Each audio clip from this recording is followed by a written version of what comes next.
हेर्नु न सबै यो पानी छ नि अहिले मात्र बढिरहेको छ हिजोसम्म यो केही थिएन यता घुमाउनु त्यता हेर्नु त यता सबै पानी परिरहेको छ अब हेर्नु हामी सावधान अब बस्ने अब हामी पनि अब गाह्रो भइरहेको छ अब यो खोलाको बाटो अब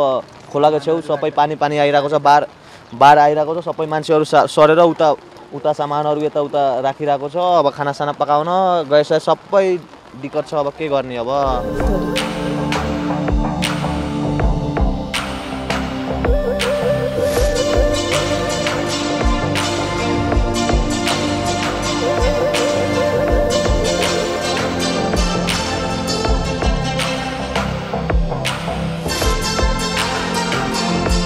देखिको जुन किसिमको चाहिँ अब बाढी को कारणले जुन किसिमको चाहिँ डुबान भएको छ ती ठाउँहरूमा अब हामीले चाहिँ अब हाई अलर्टमा चाहिँ अब बस्नुपर्छ हाम्रो सुरक्षाकर्मीहरूलाई पनि हामीले सम्बन्धित हिजोदेखि नै हामीले चाहिँ हाई अलर्टमा राखेर